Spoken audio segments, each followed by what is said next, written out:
अस्सलाम वालेकुम स्टूडेंट्स, महाविश काज़मी के साथ एक बार फिर आपका खुशामदीद आपकी क्लास में, जिसमें हम पढ़ रहे हैं केमिस्ट्री 9th क्लास की। स्टूडेंट्स, आज हम जो टॉपिक पढ़ने जा रहे हैं वो आपकी बुक का चैप्टर नंबर 5 है, जिसमें हम पढ़ेंगे फिज़िकल स्टेट्स ऑफ मैटर। हमने अब तक मैटर के बारे में बहुत कुछ पढ़ लिया, हमने एटम के स्ट्रक्चर को पढ़ लिया, हमने उनकी बॉन्डिंग के तरीके पढ़ लिए। अब हम जो चीज़ पढ़ने जा रहे हैं वो है अपीयरेंस ऑफ मैटर, कि मैटर किन किन हालतों में हमारे पास है और उन हालतों में उसकी क्या क्या प्रॉपर्टीज़ हैं और किस तरीके से हम उनको स्टडी करते हैं। अब हम ये पढ़ेंगे। तो सबसे पहले हम बात करेंगे स्टेट्स ऑफ मैटर में मैटर की कितनी हालतें हैं। हम सबको पता है कि मैटर की 3 हालतें हैं, सॉलिड, लिक्विड और गैस। सॉलिड, लिक्विड और गैस। आइए पढ़ते हैं कि सॉलिड में किस तरीके से पार्टिकल्स की अरेंजमेंट होती है, लिक्विड में क्या होता है और गैस किस तरह से बिहेव करती है। सबसे पहले स्टूडेंट्स हम बात करेंगे सॉलिड्स की। सॉलिड्स में जो पार्टिकल्स हैं, जो भी मटेरियल सॉलिड है उसके अंदर जो पार्टिकल्स हैं वो बहुत टाइटली क्लोजली पैक्ड होते हैं और वो वाइब्रेट कर रहे होते हैं। सिर्फ उनके पास इतनी गुंजाइश ही नहीं होती कि वो इधर उधर मूव कर सकें। इसी तरह लिक्विड्स की बात करें तो लिक्विड्स के मॉलिक्यूल समहाउ थोड़े लूजली अटैच्ड होते हैं एक दूसरे से, उनके दरमियान में जगह होती है, वो थोड़ी बहुत मूवमेंट कर सकते हैं। और गैस के मॉलिक्यूल्स जो हैं वो एक दूसरे से बहुत ज़्यादा दूर दूर होते हैं और उनके दरमियान में बहुत ज़्यादा फ्री स्पेसेस होती हैं जिसमें वो इंटरेक्ट करते हैं, रेंडमली कोलाइड करते हैं एक दूसरे से। इसके अलावा ये जो इनके पार्टिकल्स की एक पर्टिकुलर जगह पर अरेंजमेंट है, इसकी वजह से फर्दर क्या इम्पेक्ट आता है, इसके बारे में बात करेंगे स्टूडेंट्स हम। सॉलिड्स जो हैं उनके अंदर एम्प्टी स्पेसेस कम से कम होती हैं और उनके अंदर सिर्फ और सिर्फ वाइब्रेशन हो सकती है कि ख़ास पॉइंट के ऊपर। लिक्विड्स जो हैं उनके दरमियान में एम्प्टी स्पेसेस ज़्यादा होने की वजह से उनकी फिक्स पोजीशन नहीं होती, वो मूवमेंट कर सकते हैं सॉलिड से ज़्यादा। और गैसेस जो हैं वो तो रेंडमली मूव करते हैं और वो किसी भी जगह पर मूव कर सकते हैं। ये 3 चीज़ें, 3 हालतें आप बहुत बार पढ़ चुके हैं और इनके बारे में आपको बहुत ज़्यादा पता है। अब हम बात करेंगे उन चीज़ों की जिनके बारे में हमें ज़्यादा नॉलेज नहीं है, आपको ज़्यादा नॉलेज नहीं है, और वो है गैस की प्रॉपर्टीज़। गैस जिसके मॉलिक्यूल्स बहुत ज़्यादा एक दूसरे से दूर दूर होते हैं, वो किस तरीके से अपनी प्रॉपर्टीज़ शो करते हैं उसकी बात करते हैं। सबसे पहले गैस की जो प्रॉपर्टी जिसको हम पढ़ने जा रहे हैं वो है डिफ्यूजन। गैसेस जो हैं वो डिफ्यूजन का अमल बहुत ज़्यादा करती हैं। आप अक्सर परफ्यूम स्प्रे जब भी किया जाता है तो जिस भी रूम में वो परफ्यूम स्प्रे हुआ है वहाँ पर और उसके इर्द गिर्द उसकी जो फ्रेग्रेंस है वो फैल जाती है। वो क्यों फैल जाती है? ये जो उसका फैलना है, उस फ्रेग्रेंस का फैलना है, यही डिफ्यूजन है। बेसिकली डिफ्यूजन होती है spontaneous mixing up of molecule. Spontaneously molecule random movement के जरिए फैल जाते हैं जितना भी एरिया उनको अवेलेबल होता है। इस प्रॉपर्टी की बात अगर हम करें तो वो गैसेस जिनके मॉलिक्यूल छोटे होते हैं या जो लाइटर गैसेस होती हैं वो बहुत ज़्यादा जल्दी डिफ्यूज़ करती हैं as compare to heavy gases. इसके अलावा स्टूडेंट्स जो नेक्स्ट प्रॉपर्टी है वो है इफ्यूजन। डिफ्यूजन तो है फैलना, इफ्यूजन क्या है? इफ्यूजन में मॉलिक्यूल स्केप करना शुरू करते हैं किसी ओपनिंग से वन बाय वन। अक्सर गाड़ी का जब टायर पंक्चर होता है तो क्या होता है, उस टायर के अंदर हवा भरी होती है, ज़रा सा पंक्चर होने की वजह से उसके अंदर से मॉलिक्यूल्स गैस के वन बाय वन निकलना शुरू हो जाते हैं और अल्टीमेटली वो जो ट्यूब है वो कोलैप्स कर जाती है। ये जो चीज़ है, ये जो प्रॉपर्टी है गैस की, इसे हम इफ्यूजन कहते हैं। इसके बाद हमारी जो नेक्स्ट प्रॉपर्टी है वो है प्रेशर। गैस के मॉलिक्यूल्स के दरमियान में बहुत जगह होने की वजह से वो रैंडम मूवमेंट शो करते हैं और इस रैंडम मूवमेंट की वजह से स्टूडेंट्स उनके वो जिस भी, अगर वो किसी कंटेनर में है तो उसकी वॉल पर और जिस भी सरफेस के साथ वो टकराएंगे वहाँ पर वो अपना प्रेशर फील करवाएंगे। तो गैसेस के प्रेशर बहुत ज़्यादा होते हैं और उनके प्रेशर की जो टर्म है वो गैसेस के लिए सबसे ज़्यादा इस्तेमाल की जाती है। प्रेशर की डेफिनेशन हम कैसे करते हैं? प्रेशर कहते हैं फोर्स पर यूनिट एरिया। किसी खास एरिया पर जो फोर्स जितने भी मॉलिक्यूल लगाएंगे वो उसका प्रेशर कहलाएगी। और प्रेशर के यूनिट पास्कल होते हैं, न्यूटन पर मीटर स्क्वायर। और इसके अलावा प्रेशर को मेजर हम करते हैं बैरोमीटर और मैनोमीटर से। बैरोमीटर क्या करता है और मैनोमीटर क्या करता है? स्टूडेंट्स, बैरोमीटर एटमॉस्फेरिक प्रेशर को मेजर करता है और मैनोमीटर हम इस्तेमाल करते हैं लैब्स में मौजूद प्रेशर को स्टडी करने के लिए। अब हम बात करते हैं एटमॉस्फेरिक प्रेशर की। हमारे इर्द गिर्द जो माहौल है, जो एटमॉस्फेयर है, वो भी गैसेस का बना हुआ है और वो गैसेस भी प्रेशर एक्सर्ट करती हैं। तो उनके प्रेशर को हम स्टूडेंट्स क्या कहते हैं? Atmospheric pressure. ये वो प्रेशर है जो सी लेवल पर हम मॉनिटर करते हैं, और इसके अलावा जैसे जैसे आप ऊपर जाते हैं, माउंटेन एरिया पर जाते हैं, तो प्रेशर जो है वो कम होना शुरू हो जाता है। स्टैंडर्ड एटमॉस्फेरिक प्रेशर की वैल्यू होती है 760 मिलीमीटर पर मर्करी। इसका मतलब ये है कि सी लेवल पर अगर एक कॉलम जिसकी हाइट 760 मिलीमीटर है उसमें हम मरकरी को डालकर रखवाएं तो मरकरी उस ट्यूब के अंदर स्टेबल रह सकता है, वो नीचे की तरफ मूव नहीं करेगा। तो ये एटमॉस्फेरिक प्रेशर बहुत ज़्यादा काउंट करता है डेली रूटीन की लाइफ में, तो ये भी गैसेस की ही प्रॉपर्टी है। इसके बाद अगली प्रॉपर्टी है कंप्रेसिबिलिटी। क्योंकि गैसेस के दरमियान में स्टूडेंट्स, मैं बार बार आपसे कह रही हूँ कि बहुत ज़्यादा स्पेसेस होती हैं, जिसकी वजह से हम उनके मॉलिक्यूल्स को अगर बाय फोर्स कंप्रेस करें, इकट्ठा करने की कोशिश करें तो हम कर सकते हैं। इसके बाद मोबिलिटी की बात करते हैं। गैसेस मोबाइल होती हैं, स्पेसेस ज़्यादा होने की वजह से they are free in movement, और वो काइनेटिक एनर्जी बहुत ज़्यादा रखती हैं, जिसकी वजह से उनकी मूवमेंट होती है। अब बात करते हैं डेंसिटी ऑफ गैसेस की। गैसेस की डेंसिटी जो है स्टूडेंट्स वो कम होती है एज कंपेयर टू लिक्विड्स और सॉलिड्स। इवन इस बात से अंदाजा लगा सकते हैं आप कि लिक्विड और सॉलिड जो है वो 1000 टाइम्स डेंस होते हैं गैसेस की निस्बत। तो इसका मतलब है कि गैसेस की डेंसिटी सबसे ज़्यादा लो होती है। अब हम बात करेंगे वो लॉज जो गैसेस के मुतालिक हमें बताते हैं कि वो किस तरह से डिफरेंट टेम्परेचर प्रेशर पर बिहेव करती हैं। तो स्टूडेंट सबसे पहले जो हम लॉ पढ़ेंगे गैसेस के लिए वो है बॉयल्स लॉ। बॉयल्स लॉ क्या कहता है? बॉयल्स लॉ के हिसाब से एक ख़ास टेम्परेचर पर प्रेशर और वॉल्यूम जो है वो इन्वर्सली प्रोपोर्शनल होते हैं। अगर आप कोई ख़ास टेम्परेचर मेंटेन रखें तो जो प्रेशर है और जो वॉल्यूम है, प्रेशर अगर ज़्यादा होगा तो वॉल्यूम कम हो जाएगा, वॉल्यूम कम होगा तो प्रेशर किसका मतलब है ज़्यादा है। ये रिलेशनशिप की बात करते हैं जो हमने स्लाइड पर आपको दिखाया है। ये देखिए, वॉल्यूम और प्रेशर के दरमियान में इन्वर्स रिलेशन है। जब वॉल्यूम ज़्यादा होगा तो प्रेशर कम होगा, जब प्रेशर कम होगा तो वॉल्यूम ज़्यादा होगा। ये प्रोपोर्शनलिटी साइन हटाएंगे तो कांस्टेंट इक्वल आएगा और साथ साथ कांस्टेंट आएगा, और के आपका कांस्टेंट है। कांस्टेंट के जो है उसकी वैल्यू सेम है फॉर अ गिवन गैस। अगर आप किसी गैस की सेम अमाउंट की बात कर रहे हैं तो की वैल्यू ऑफ के सेम होगी। तो अगर आपके पास दो गैसेस अलग अलग हैं तो उनके कांस्टेंट बराबर होने की वजह से वो एक दूसरे के इक्वल हो जाएंगी। तो pressure one, volume one of one gas is equal to the pressure of another gas into the volume of another gas. ये तो था बॉयल्स लॉ। इसके बाद हम बात करेंगे स्टूडेंट्स बॉयल्स लॉ की एक्सपेरिमेंटल वेरिफिकेशन। प्रेशर ज्यादा होने से वॉल्यूम कम होगा और वॉल्यूम के कम होने से प्रेशर ज्यादा है, इस चीज को और कांस्टेंट किस तरह से सेम रहेगा इसको समझते हैं हम एक्सपेरिमेंटल वैल्यू से। ये देखिए, ये एक्सपेरिमेंटल वेरिफिकेशन का आपको एक दिखाने की कोशिश की गई है।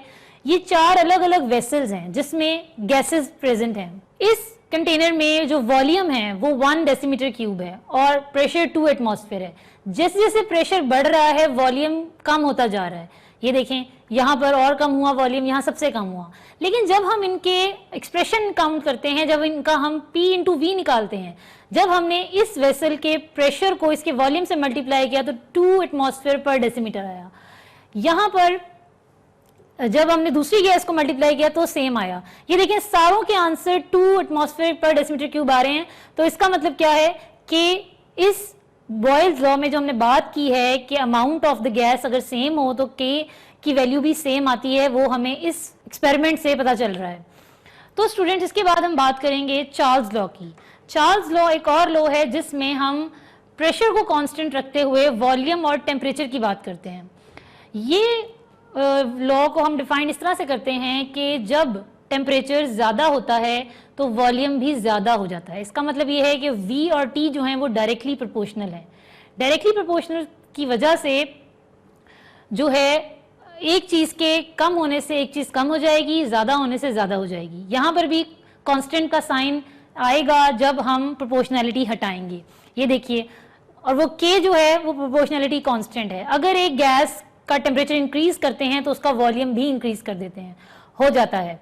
और जब टेम्परेचर चेंज होता है किसी एक वैल्यू से खास वैल्यू की तरफ तो वॉल्यूम भी V1 इंटू V2 हो जाता है, जिसका मैथमेटिकल एक्सप्रेशन ये आएगा। यहाँ पर भी K की वैल्यू सेम होगी, कांस्टेंट सेम होने की वजह से दोनों जो हमारे पास गैसेस हैं वो इक्वल हो जाएंगी एक दूसरे से। इसको भी स्टूडेंट्स एक्सपेरिमेंटली चेक करते हैं ये किस तरह से होता है।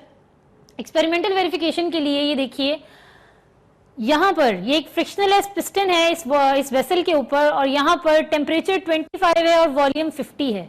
लेकिन दूसरे एक्सप्रेशन में जब हमने उस गैस को हीट करना शुरू किया तो क्या हुआ कि उसका टेम्परेचर भी बढ़ गया और जिसकी वजह से उसका वॉल्यूम भी बढ़ गया। तो इसका मतलब ये है कि T और V एक दूसरे से डायरेक्टली प्रोपोर्शनल हैं। तो स्टूडेंट्स, ये तो थी जो लॉज गैसेस को गवर्न करते हैं। अब हम बात करेंगे physical state of matter and role of intermolecular forces.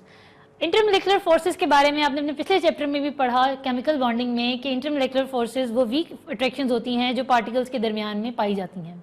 तो स्टूडेंट्स, ये इंटरमोलिकुलर फोर्सेस मैटर को किस तरह से इफेक्ट करती हैं। 3 स्टेट्स ऑफ मैटर के अंदर हम यही चीज़ देखते हैं कि जो गैसेज हैं उनके दरमियान में स्पेसेस बहुत ज़्यादा होने की वजह से इंटरमोलिकुलर फोर्सेस नेग्लिजिबल होती हैं, ना होने के बराबर होती हैं। लिक्विड के दरमियान में डिस्टेंस कम हो जाता है पार्टिकल्स में, तो इंटरमोलिकुलर फोर्सेस मैटर करती हैं यहाँ पर, उनको हम निगलेक्ट नहीं करते। यही वजह है कि चीज़ लिक्विड में पाई जाती है। और सॉलिड में तो सारे पार्टिकल्स बहुत क्लोजली पैक होते हैं, उनके दरमियान में फोर्सेस ऑफ अट्रैक्शन सबसे ज़्यादा होती हैं, तो वो चीज़ सॉलिड हो जाती है। तो इसका मतलब ये है कि इंटरमोलिकुलर फोर्सेस की वजह से फिजिकल स्टेट ऑफ मैटर हमारे पास हमें नज़र आती हैं।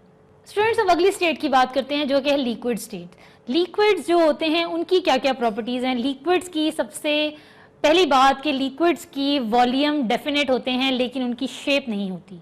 सॉलिड्स की तो ख़ास शेप होती है, लेकिन जो लिक्विड होता है उसको हम जिस भी कंटेनर में डालते हैं वो उसके हिसाब से अपनी शेप एडजस्ट कर लेता है, लेकिन वॉल्यूम उनके डेफिनेट होते हैं, उनको हम उनके वॉल्यूम के हिसाब से ही मेजर भी करते हैं लिक्विड्स को।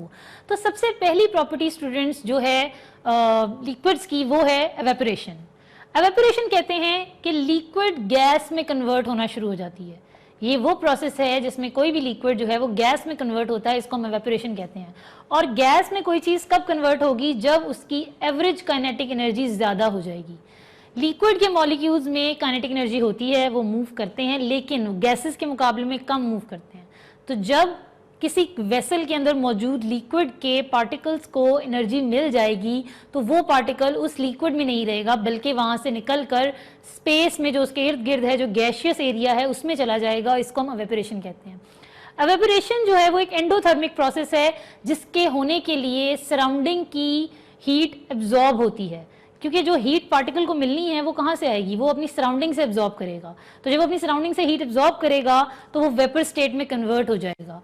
और इसके अलावा एवेपोरेशन जो है हमारे यहाँ जो ये वाटर साइकिल ज़मीन पे पाया जाता है वो बेसिकली एवेपोरेशन की वजह से ही है कि जो लिक्विड वाटर है वो एट ऑल टेम्परेचर एवेपोरेशन होती रहती है। जब गर्मियाँ ज़्यादा होती हैं तो एवेपोरेशन भी ज़्यादा होती है, सर्दियाँ होती हैं तो एवेपोरेशन होती है लेकिन उतनी नहीं होती जितनी गर्मियाँ होती हैं। एवेपोरेशन की वजह से कूलिंग इफेक्ट भी होता है। कूलिंग इफेक्ट क्यों होता है कि जब एक जगह पर कोई मॉलिक्यूल लिक्विड एक गैस स्टेट में गया है तो उसने अपने सराउंडिंग से हीट एब्जॉर्ब कर ली है। जब वो हीट एब्जॉर्ब करके वहाँ से खुद निकल जाएगा तो पीछे एक वैक्यूम क्रिएट हो जाएगा जिसकी वजह से, या टेम्परेचर फॉल हो जाएगा जिसकी वजह से वो एरिया ठंडा हो जाएगा। यही वजह है कि गर्मियों में जब आपको पसीना आता है और उसके बाद हवा अगर आपको टच करती है तो आपको वो एक सूदिंग इफेक्ट मिलता है, काम इफेक्ट मिलता है, क्योंकि वो एवेपोरेशन की वजह से होता है। अब देखते हैं वो फैक्टर्स जिन पर एवेपोरेशन डिपेंड करती है। वो फैक्टर्स हैं सरफेस एरिया, टेम्परेचर और इंटरमोलिकुलर फोर्सेस। मैंने जैसे पहले कहा टेम्परेचर इस तरह से कि हर टेम्परेचर पे तो एवेपोरेशन होगी, टेम्परेचर ज़्यादा है तो एवेपोरेशन ज़्यादा होगी, टेम्परेचर कम है तो एवेपोरेशन कम होगी। सरफेस एरिया, जिस सरफेस से लिक्विड ने एवेपोरेट होना है, अगर वो ज़्यादा सरफेस है तो ज़्यादा एवेपोरेशन होगी, अगर थोड़ी सरफेस है तो वो थोड़ी एवेपोरेट होगी। इसकी एक बड़ी आसान सी एग्जांपल मैं आपको इस तरह से दे सकती हूँ कि कपड़े जो आप धोने के बाद अगर उनको मतलब उसी कंडीशन में रखे रहें मोल्ड करके, फोल्ड करके, तो पानी एवेपोरेट नहीं होता, बल्कि कपड़े को खोल के फैलाने से उसमें से पानी निकल जाता है, जल्दी एवेपोरेट हो जाता है। तो इसका मतलब क्या है, सरफेस एरिया मैटर करता है और उस पर एवेपोरेशन डिपेंड करती है। और इंटरमोलिकुलर फोर्सेज अगर लिक्विड के दरमियान में जो इंटरमोलिकुलर फोर्सेज हैं वो जब टूटेंगी तभी एवेपोरेशन होगी। तो इसका मतलब क्या है कि इंटरमोलिकुलर फोर्सेज के कम होने से चीज़ जल्दी एवेपोरेट होगी, अगर इंटरमोलिकुलर फोर्सेज ज़्यादा हैं तो चीज़ कम एवेपोरेट होगी। इसके बाद हम बात करते हैं लिक्विड की अगली प्रॉपर्टी जो कि है वेपर प्रेशर। वेपर प्रेशर किसे कहते हैं स्टूडेंट्स, इसके लिए हम देखते हैं स्लाइड को। वेपर प्रेशर वो प्रेशर होता है जो लिक्विड में से पार्टिकल्स निकल रहे हैं, वो पार्टिकल जब किसी खास एरिया के में जाकर मौजूद होंगे और वहाँ की वॉल से टकराएंगे, उसे वेपर प्रेशर कहते हैं। लिक्विड वेपर्स में कन्वर्ट होगी ड्यू टू वेपोरेशन, और वेपर्स वापस भी कंडेंस हो सकते हैं। ये देखिए स्टूडेंट्स, यहाँ पर एक कंटेनर रखा हुआ है और एक क्लोज्ड वेसल रखा है उसके ऊपर। ये लिक्विड वेपोरेट करेगा, लेकिन यहाँ पर जो वेपर्स बन रहे हैं उनको बाहर जाने की जगह नहीं है, तो वो यहीं पर कोलाइड करेंगे एक दूसरे के साथ। तो ऑब्वियसली यहाँ पर इस वेसल पर जो वो वेपर्स प्रेशर एक्सर्ट करेंगे, जो फोर्स एक्सर्ट करेंगे, उससे हम वेपर प्रेशर कहेंगे इस पर्टिकुलर लिक्विड का। वेपर प्रेशर पे स्टूडेंट्स कौन से फैक्टर्स हैं जो इफेक्ट करते हैं वेपर प्रेशर को, हम उनकी बात कर लेते हैं। सबसे पहली बात, नेचर ऑफ लिक्विड। हमारा जो लिक्विड है वो पोलर है या नॉन पोलर है। पोलर लिक्विड जो होते हैं वो लो वेपर प्रेशर होता है उनका as compare to non polar liquid. इसकी वजह यही है कि एक रूम टेम्परेचर पर पानी और अल्कोहल में से कौन पहले वेपोरेट होगा। पानी कम वेपोरेट होगा, अल्कोहल जल्दी वेपोरेट होगा, क्योंकि नेचर ऑफ लिक्विड डिपेंड करती है। अल्कोहल जो है वो ज्यादा पोलर कैरेक्टर रखता है एज कंपेयर टू वाटर। अगली बात करते हैं साइज ऑफ मॉलिक्यूल की। स्टूडेंट्स, साइज ऑफ मॉलिक्यूल में जितना मॉलिक्यूल का साइज छोटा होगा उतना वो जल्दी एवेपोरेट करेगा, उसकी वजह से वो ज्यादा प्रेशर लगाएगा। जब एक चीज के मॉलिक्यूल्स छोटे हैं तो वो जल्दी जल्दी एवेपोरेट करेंगे, जब जल्दी एवेपोरेट करेंगे तो वेपर प्रेशर भी ज्यादा बनाएंगे। इसी तरह टेम्परेचर, जब टेम्परेचर ज्यादा होगा तो काइनेटिक एनर्जी भी ज्यादा होगी, और काइनेटिक एनर्जी के ज्यादा होने की वजह से चीज जल्दी वेपर में कन्वर्ट होगी, और जब ज्यादा वेपर्स बनेंगे तो वेपर प्रेशर भी ज्यादा हो जाएगा। अब हम बात करते हैं बॉइलिंग पॉइंट की। लिक्विड जो एक और कैरेक्टरिस्टिक है बॉइलिंग। जो लिक्विड होता है वो जब उसको हीट करते हैं तो वो बॉयल होना शुरू करता है। बॉयल कब होता है कोई लिक्विड? कोई लिक्विड बॉयल उस वक्त होता है जब उसके वेपर्स का प्रेशर जो है उसके एक्सटर्नल प्रेशर के इक्वल हो जाता है। देखिए, जब भी किसी वेसल को गर्म करने लगते हैं स्टोव पर, तो उसके अंदर जब बबल्स बनना शुरू होते हैं, वो कब शुरू होते हैं? जब सराउंडिंग जो एयर है उसका एटमॉस्फेरिक प्रेशर उस वेसल के अंदर जो बनने वाले वेपर्स हैं उसके प्रेशर के बराबर हो जाएगा, तो चीज़ बॉयल करना शुरू कर देगी। ये देखें ग्राफ एक आपके पास, हमारे पास यहाँ पर है कि टेम्परेचर ईथर जो है उसका बॉइलिंग पॉइंट 34 है, अल्कोहल का बॉइलिंग पॉइंट 78 और वाटर का 100 है। इससे ये पता चल रहा है कि 34 डिग्री पर ईथर के वेपर प्रेशर बाहर मौजूद 760 मिलीमीटर मर्करी के इक्वल होते हैं। अल्कोहल का वेपर प्रेशर 78 डिग्री सेंटीग्रेड पर 760 के इक्वल होता है, और वाटर का वेपर प्रेशर 760 तक पहुंचने के लिए उसका टेम्परेचर 100 पहुंचना जरूरी है। तो ये इनकी नेचर बता रही है कि ये किस तरह के बॉइलिंग पॉइंट्स देंगे। अब हम बात करेंगे उन फैक्टर्स की जिन पर ये बॉइलिंग इफेक्ट करती है। Nature of liquid, again liquid कैसा है। अगर पोलर लिक्विड है तो उनके बॉइलिंग पॉइंट ज़्यादा होंगे, और अगर नॉन पोलर लिक्विड है तो वो जल्दी बॉयल कर जाएगा, क्योंकि उसके दरमियान में वीक इंटरमॉलिक्यूलर फोर्सेस हैं। इंटरमॉलिक्यूलर फोर्सेस का बहुत रोल है। वो सब्सटेंसेस जिनके दरमियान में इंटरमॉलिक्यूलर फोर्सेस ज़्यादा होंगी, वो सब्सटेंसेस जो हैं वो बॉइलिंग पॉइंट ज़्यादा देंगी, और जिनके दरमियान में इंटरमॉलिक्यूलर फोर्सेस नहीं होंगी या वीक होंगी वो जल्दी बॉयल कर जाते हैं। इसके बाद स्टूडेंट्स, एक्सटर्नल प्रेशर का बहुत रोल है। अगर एक्सटर्नल प्रेशर कम कर दिया जाए तो चीज़ जल्दी बॉयल हो जाती है। यही चीज़ जो है प्रेशर कुकर में अप्लाई होती है। किचन में जो इस्तेमाल करते हैं प्रेशर कुकर, वो यही करता है कि वो आर्टिफिशियली प्रेशर को, एक्सटर्नल प्रेशर को कम कर देता है, जिसकी वजह से जो अंदर चीज़ है वो जल्दी बॉयल कर जाती है। इसके बाद हम बात करते हैं स्टूडेंट्स लिक्विड की अगली प्रॉपर्टी की, जो कि है फ्रीजिंग पॉइंट। फ्रीजिंग पॉइंट होता है कि जब कोई लिक्विड सॉलिड स्टेट में कन्वर्ट होना शुरू करता है, जब कोई लिक्विड के पार्टिकल्स इस तरह से एक दूसरे के करीब आते हैं कि वो क्लोजली पैक होना शुरू हो जाते हैं, उसको हम कहते हैं फ्रीजिंग पॉइंट। ये फ्रीजिंग पॉइंट जो है इसके बारे में हम बात करेंगे। एक खास प्रेशर पर जब लिक्विड और सॉलिड को एग्जिस्ट करेंगे तो इसका मतलब है डायनामिक इक्विलिब्रियम आ गया है, और डायनामिक इक्विलिब्रियम को हम फ्रीजिंग पॉइंट। देखिए, फ्रीजिंग पॉइंट का मतलब ये नहीं है कि फौरन सारा लिक्विड जो है वो फ्रीज हो जाएगा। फ्रीजिंग पॉइंट का मतलब ये है कि ये वो कंडीशन है जब लिक्विड और सॉलिड दोनों स्टेट एक साथ एग्जिस्ट करती हैं। ये देखिए, कुछ लिक्विड्स के हमारे पास फ्रीजिंग और बॉइलिंग पॉइंट है। डाई इथाइल ईथर -16 पे जाकर फ्रीज होता है, मतलब इसके लिए, इसको फ्रीज होने के लिए बहुत लो टेम्परेचर की जरूरत है। बॉयल ये 34 डिग्री पे हो जाता है। इथाइल अल्कोहल 78 पे बॉयल करता है, लेकिन फ्रीजिंग उसकी -115 तक आती है। पानी 0 पे फ्रीज कर जाता है और बॉयल 100 पर होता है। इसके लिए कौन से फैक्टर रिस्पॉन्सिबल हैं उसकी तरफ बात करते हैं। लिक्विड्स की अगली प्रॉपर्टी है स्टूडेंट्स डिफ्यूजन। डिफ्यूजन क्या होता है कि जब किसी लिक्विड के अंदर आप थोड़ी क्वांटिटी में कोई चीज़ ऐड करें तो वो चीज़ उसके अंदर इक्वली डिस्पर्स हो जाए, इसे कहते हैं डिफ्यूजन। शायद आपने कभी ये काम किया हो कि पानी के अंदर इंक का ड्रॉप डाल के देखा हो, तो वो इंक जो है थोड़ी देर में अगर आप उसको नहीं भी स्टर करेंगे तब भी वो इक्वली डिस्पर्स हो जाता है उस पूरे लिक्विड में। ये क्यों होता है? ये डिफ्यूजन की वजह से होता है। डिफ्यूजन वही डेफिनेशन है जो गैसेस में थी कि mixing and spreading of liquid molecule from higher concentration to low concentration.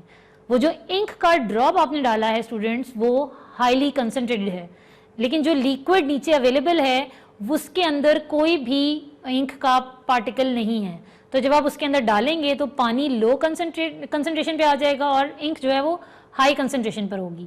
तो जब हाई से लो की तरफ मूव करेगा तो वहाँ पर स्प्रेड करेंगे मॉलिक्यूल्स उसके अंदर, इंक के पानी के अंदर, और मिक्सिंग हो जाएगी। कौन कौन से फैक्टर इफेक्ट करते हैं मिक्सिंग और डिफ्यूजन के लिए? वो हैं intermolecular forces, size of molecule, shape of molecule and temperature.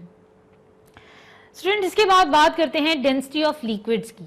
Liquids की डेंसिटी क्या है? पहली बात ये कि डेंसिटी की डेफिनेशन क्या है। Mass per unit volume is called density. एक खास वॉल्यूम पर किसी चीज का कितना मैस है वो उसकी डेंसिटी कहलाता है। लिक्विड जो हैं वो गैसेस से ज्यादा डेंसर होती हैं क्योंकि लिक्विड्स के मॉलिक्यूल क्लोजली पैक होते हैं और उनके दरमियान में स्पेसेस गैस के मुकाबले में कम होती हैं। पानी की डेंसिटी की बात करें तो वाटर की डेंसिटी लिक्विड फॉर्म में 1 होती है और जबकि एयर की डेंसिटी होती है 0.001 ग्राम पर सेंटीमीटर क्यूब। यही वजह है कि बारिश के कतरे नीचे की तरफ आते हैं। स्टूडेंट्स इसके बाद देखते हैं सॉलिड्स। सॉलिड्स जो हमारी थर्ड स्टेट है मैटर की, जिसमें पार्टिकल्स ऑफ सॉलिड जो हैं वो बहुत क्लोजली पैक होते हैं, एक दूसरे के बहुत करीब होते हैं, उनके दरमियान में इंटरमॉलिक्यूलर फोर्सेस भी ज़्यादा होती हैं, वो सिर्फ और सिर्फ वाइब्रेट करते हैं और कोई मोशन शो नहीं करते। ये जो सॉलिड्स होते हैं इनमें डिफ्यूजन का अमल नहीं होता। इनके पार्टिकल्स सिर्फ और सिर्फ वाइब्रेशन करते हैं, अपनी जगह पर फिक्स पोजीशन पर बैठकर बस हिलते रहते हैं, तो इसलिए ये डिफ्यूजन का अमल इसमें नज़र नहीं आता। तो फिर सॉलिड स्टेट की क्या क्या प्रॉपर्टी हैं वो देखते हैं। स्टूडेंट्स सॉलिड स्टेट्स में melting point, vibrational energy increase कर जाती है जब आप ज़्यादा हीटिंग प्रोवाइड करते हैं।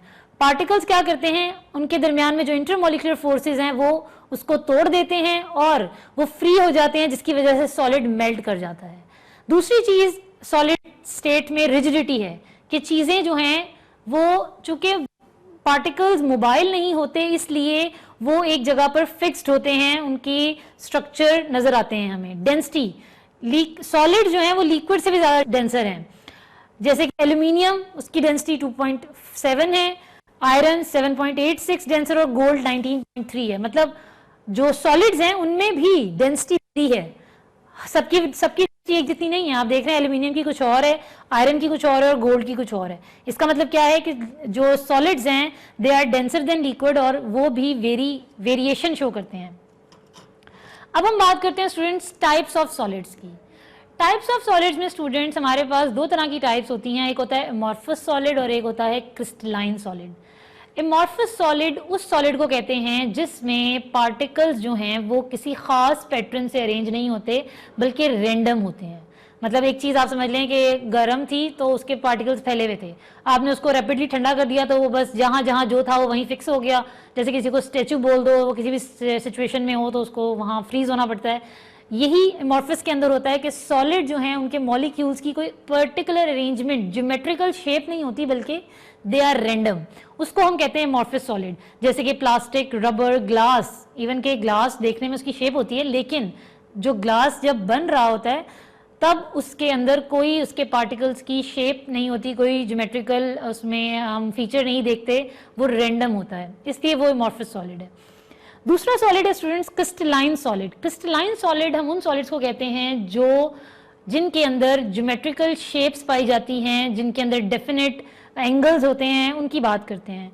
इनकी चूंकि क्रिस्टल शेप होती है तो इनके फेसेस भी डिफाइन होते हैं, इनके जैसे कि आप कह लें शुगर जो है वो क्रिस्टलाइन सॉलिड है, इसके अलावा सल्फर एक सॉलिड है, सबसे ज़्यादा उसी की हम स्टडी करते हैं क्रिस्टल्स जिसमें रोम्बिक होती हैं, मोनोक्लिनिक होती हैं। ये एक्चुअली में ऐसी शेप्स हैं जो कि जिनके एंगल्स एक दूसरे से मुख्तलिफ होते हैं, तो पता चलता है कि ये चीज़ क्रिस्टलाइन है, ये अमॉर्फस नहीं है। क्रिस्टलाइन शेप होने की वजह से स्टूडेंट्स इनके sharp melting and boiling point होते हैं। देखें, जो चीज़ अमॉर्फस होती है, जो चीज़ अरेंज नहीं होती, उसका मेल्टिंग और बॉइलिंग पॉइंट हम नहीं बता सकते कि किस टाइम पर वो, किस खास टेम्परेचर पर वो मेल्ट हो जाएगी। लेकिन वो सब्सटेंसेस जो कि क्रिस्टलाइन होते हैं, जिनके अंदर पर्टिकुलर एंगल्स, ज्योमेट्रीज होती हैं, वो अपने ख़ास पॉइंट पर जाकर ही मेल्ट करते हैं। एग्जाम्पल अगर हम देखें क्रिस्टलाइन सॉलिड की, तो डायमंड और ग्रेफाइट हैं। डायमंड और ग्रेफाइट जो हैं, उसके अलावा सोडियम क्लोराइड नमक जो है वो भी एक क्रिस्टलाइन सॉलिड है। अब हम बात करते हैं सॉलिड में ही सॉलिड की एक और प्रॉपर्टी की, जिसे कहते हैं एलोट्रॉपी या एलोट्रॉप्स। एलोट्रॉपी वो प्रॉपर्टी है जिसमें एक ही सब्सटेंस की जो सॉलिड फॉर्म है वो एक से ज़्यादा होती हैं। जैसे मैंने एग्जांपल दी आपको सल्फ़र की। सल्फ़र एक सॉलिड येलो कलर का सॉलिड होता है, लेकिन उसकी शेप्स मुख्तलिफ होती हैं। उसकी रोम्बिक शेप होती है, मोनोक्लिनिक होती है, और प्लास्टिक शेप भी आप बना सकते हैं जो कि एमॉर्फस होती है उसकी शेप। इसके अलावा कार्बन की एलोट्रॉप्स की बात करते हैं। कार्बन की दो फॉर्म्स बहुत मशहूर भी हैं, वो हैं ग्रेफाइट और डायमंड। डायमंड और ग्रेफाइट जो हैं वो कार्बन के, उनमें केमिकल नेचर सेम है कार्बन की, लेकिन कार्बन की अपीयरेंस मुख्तलिफ है। डायमंड में कार्बन एक चमकती हुई चीज़ है और ग्रेफाइट की फॉर्म में वो ब्लैक कलर की चीज़ है के अंदर, लेकिन क्रिस्टलाइन शेप हैं ये दोनों की दोनों। स्टूडेंट्स, इसके साथ ही हमने ये पढ़ा कि फिजिकल स्टेट्स ऑफ मैटर किस तरीके से होती हैं, उनके पार्टिकल्स किस तरह से होते हैं, और उनकी अपीयरेंस की वजह से उनकी क्या क्या प्रॉपर्टीज़ बनती हैं। ये चैप्टर जो आपने भी पढ़ा, ये एक बहुत आसान चैप्टर है, इसमें ज़्यादा टेक्निकल चीज़ें नहीं हैं। आई होप आपको समझ आया होगा। अपनी दुआओं में याद रखें और अपने टीचर को इजाज़त दीजिए। अल्लाह हाफिज़।